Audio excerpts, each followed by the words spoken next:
Wait, do you have a Nightmare Before Christmas rap? Yes, I do. It's my favorite Uh, scar. Well, I love it so much. Oh, it's one of my favorite films. Us as well. It's a classic. Amazing. Oh, well, congratulations on your favorite. It's such a fun film. oh, Um, thank you. I had such a good time with this, and I want to apologize in advance because all my questions have crocodile puns in them. Um, That's so okay. firstly, I wanted to ask, what was it about this project that made you want to snap it up? Ooh, snap it I up. I love like it. it. That's the first Well, one. we had always been in love with the book. You know, we were raised on it. We actually, read it to our own kids, and so we really chased this for a while and got the rights from the estate, and then brought it to Sony. So this was something that we really had a lot of love for and developed from the ground up. Absolutely. And it's such a great story. How did you begin to bring this creature and this character to such a big scale on the big screen?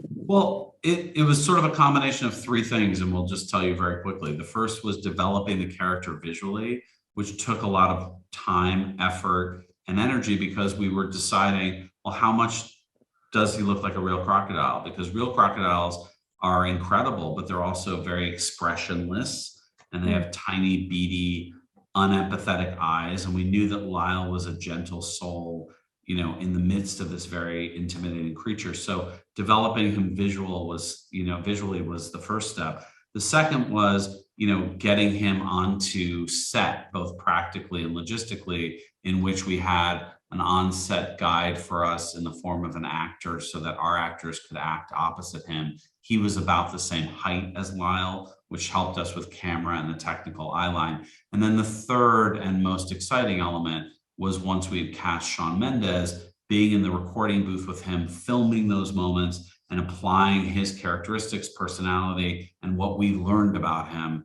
as a performer onto Lyle. So it was sort of the combination of the three swirling around to create. And it took almost a year to get him, all the way through. So it was amazing. And it works so well. You touch upon the thing that I really loved about Lyle is that he doesn't technically look like a real crocodile, but he does, and he feels very real and tangible. Yeah, His scales, you can hear his scales creak and everything like yeah. that. Yeah, it took hundreds and hundreds of people, almost a year again, to make him so physically real. And we think he's beautiful, actually. He really is, and he's so charming. I was sold the minute his little tiny Lyle. I want him Yeah. in my pocket at all times. We do too. And such an amazing cast. I mean, especially Javier Bardem. The minute he's on screen, I was like instantly sold. So, how is it bringing this cast involved in Lyle's story? We got really lucky because you always dream of, your first choice when you're making a list of actors that could play a role. And pretty much across the board, we got our first choice in each category. So we really had an all-star team. We had a beautiful script adapted by Will Davies that we had put together based on the book. And that plus the music of Pasek and Paul were all great bait to put at the end of a fishing line as we started the casting process. And I think it's, a cast that we're really proud of and excited to share with everybody. And I think he was also, Javier specifically, was really interested in exploring a different part of himself. He is always famous for these, very serious roles and for these villains, but we'd always known that he was very funny and very charming. And I think he wanted to show that to the world.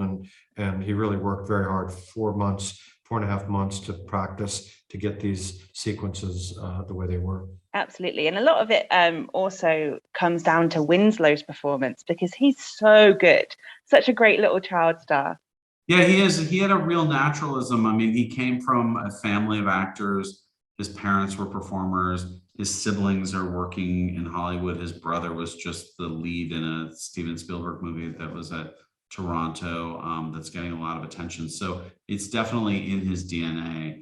But he had a job that was not easy, which was to act opposite nothing.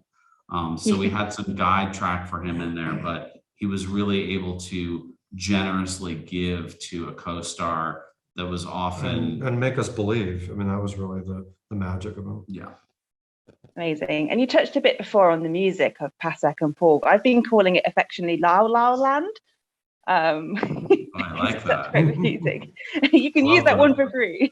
Yeah, How is please. it? We're going to use that. Yeah. How is it developing the music and the songs? They're so catchy. That's in I mean, earwax.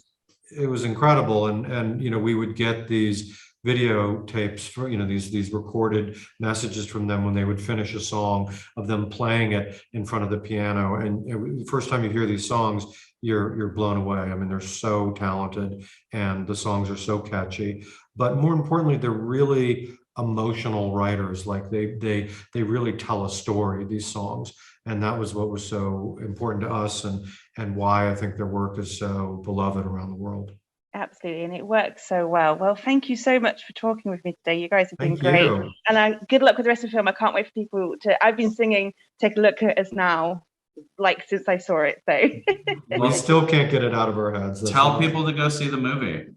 absolutely, I definitely will.